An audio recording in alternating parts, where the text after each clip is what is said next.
the story is not over between Brock Lesnar and Roman Reigns and they got back from Saudi Arabia in time to do SmackDown in Wichita, Kansas. I know they got a private plane, but I didn't think you could get to Wichita in that amount of time from St. Louis, much less Saudi Arabia. But they were there live and to open the show. How many people do that flight?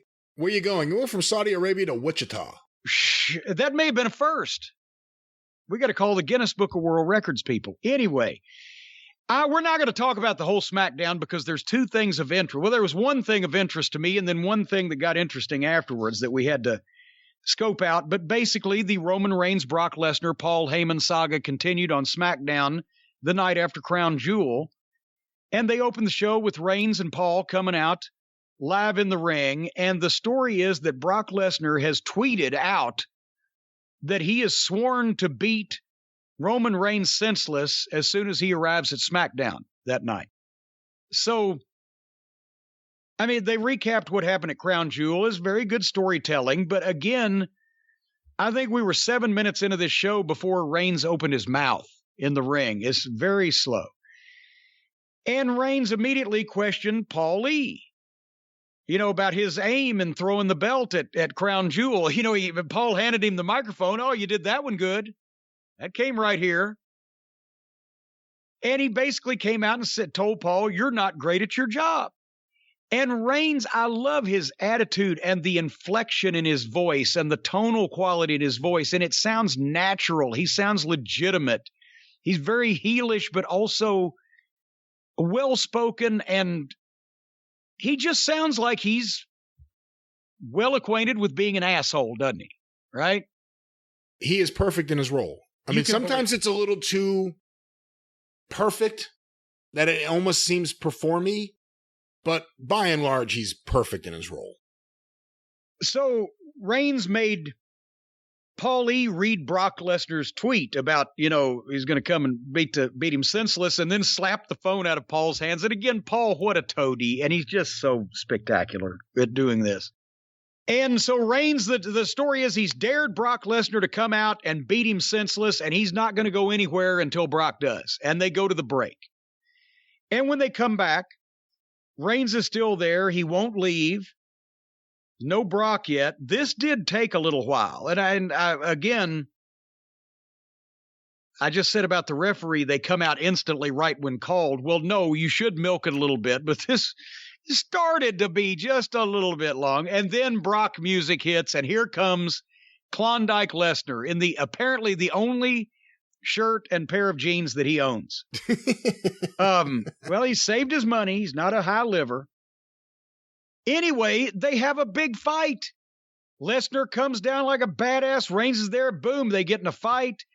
Lesnar hits Reigns with the stairs, tries to F5 him on the desk. Here come the Usos. Lesnar wipes the Usos out, shit cans them over the fucking rail. They did a decent spot with the camera where Brock snatched one of the TV cameras and shoved the cameraman down and threw it at Reigns, and he missed Reigns and it hit the post. And those cameras, everybody knows they aren't cheap. So that, gets your attention. Oh, shit. But they made one mistake. They showed the cameraman in the shot before Brock did it. If you notice, and this is if you've ever been in a TV truck out there, ladies and gentlemen, some of you have, if you've ever worked with a really good television director, there's a reason why and how that you never, on a really professional-looking television production like the WWE, you never see the cameramen in the shot. Because they're all told to dress in black so as not to stand out. They're given, the floor camera guys are given positions at ringside where they can wander and vary and go back and forth, but they're also told places that they should not go so they don't cross into the hard camera shot. And also the director is constantly talking to them. And there's even a Timmy Walbert, a fucking magician at this shit, where there was a way when back in the 90s even, when we would do those in-ring interviews with me and Vince McMahon would be working the microphone for me and one or two of my men or whatever, you'd have a floor camera guy in the ring with you, and he'd be right up in your face sometimes. It used to aggravate me to the point where I couldn't look out and see the people and make eye contact with some of them at ringside because the cameraman was in the way. But when they'd go to the hard camera shot, you would never see that cameraman because he'd be told to back up to corner right or corner left or whatever. Well, here they stooged it. There's a cameraman dressed in black with a camera on his shoulder in another floor cameraman shot. And as soon as I saw that, I said, they're going to do a camera spot. And they did. Anyway. So the point is, it's this chaos at ringside. The Usos have been wiped out. Brock is trying to kill Roman Reigns. He snatches the camera. He throws the camera into the fucking ring post. Referees are coming out. Thank goodness. Somebody's going crazy, creating chaos, physically assaulting people. This was not on our format. This is unplanned. People have gone into business for themselves. We got to go stop it. That's the fucking atmosphere you're trying to create. That's the vibe you're trying to give. Here come the referees. There's officials coming out, security. You see Adam Pearce waving out the wrestlers. This is wrestling. Everybody running around trying to stop this madman. The heel is trying to scamper off while madman Brock Lesnar is busy flinging people like small children. And then finally, the heel is slunk off to the entranceway, licking his wounds. And Brock Lesnar, the babyface, has the belt in the ring and is holding it high in the air. And the people are screaming. This segment, maybe not, but the interview, yes. But the fight at the end of this segment had enough energy and chaos and gravitas to it that it would look like something from the glory days of Raw that Austin or Rock or Taker or Mankind or whoever was involved in, where people were shitting because you were looking at a riot right in front of you. It had an element of that, a bit of that, which nobody has anymore because everybody's out there fucking throwing phony fucking windmill punches and they don't know how to get fucking vicious heat. What'd you think of that particular altercation? I liked the stuff earlier with Reigns and Heyman over the belt. Just a little handing over the belt. I thought that played perfectly into the day before. Took a while for Lesnar to finally come out. As you correctly pointed out, it was minutes before Reigns even did anything in the ring. Luckily, he has enough star power that you'll wait for it. You may fast forward, but you want to see what he has to say. Yeah. But it takes forever. And this is a show loaded with commercials and very little wrestling. Lesnar, he's an awkward babyface because everyone knows he's an ass kicker and everyone kind of wants to but everybody cheer for also him. knows he's an asshole. Yeah, I mean, he's a weird babyface in that sense. But I thought this was a great opening segment. I wish the rest of the show matched the energy of the Reigns, Heyman, Lesnar stuff. Well, the only way that's going to happen is if they just let them do the whole 2 hours.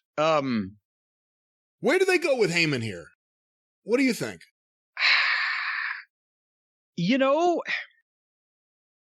Here's the thing.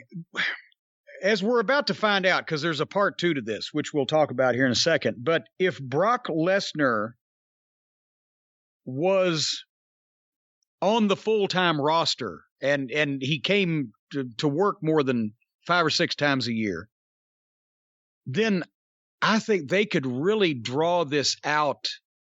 I mean, they're going to draw it out anyway. Obviously, it's just that it's not going to be a weekly thing because they can't afford Lesnar every week.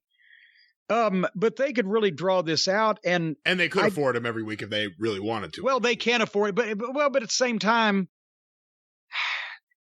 I understand you don't want to make this one guy that's the only guy that's still special. You don't want to make him unspecial. You don't want to do what they've done with Punk and have him wrestling every week on TV.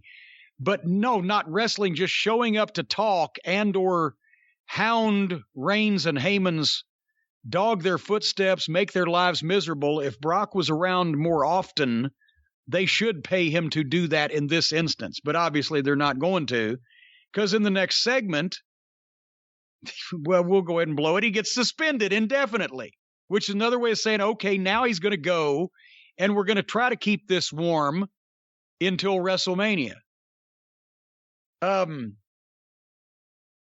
But that's the thing is, if Brock was going to be around regularly, I would think Heyman is an evil genius. He could figure out any innumerable number of twists and turns to keep people guessing, including Reigns and Lesnar guessing as to whose side he was going to be on, to the point where I could see even Lesnar and Reigns both turning to him in a confrontation in the ring and going, before we finish with each other, we're going to settle this right now, you bald-headed, fat-jowled motherfucker. Whose side are you on? I mean, there's all kinds of things, but if Brock ain't going to come play, for a while, I don't know. But the next segment, Adam Pearce immediately comes out to the ring and condemns Lesnar's actions, as he should, mentioning property damage, assaulted officials, damaged, the camera, all the things that you would actually legitimately get in trouble for if they happened. Imagine that. They actually mentioned it. And he said, it's not going to happen on my watch, and he suspends Brock Lesnar indefinitely. And then Brock comes out, and Adam's scared, as he should be, and Brock's bullshit, and Brock Lesnar has great facials and that evil laugh, and he snatched Adam and browbeat him a second and F5'd him to a big pop, and Adam Pearce sold it better than I've seen anybody sell an F5 to this day. He took a great bump from that. Yeah. Yeah. And was selling afterwards instead of just laying there unconscious. You could see his face, and he had pain on his face, and his hand was shaking. And then it got over so good. That second one was an ad lib. Brock said, fuck it, I'm doing another one.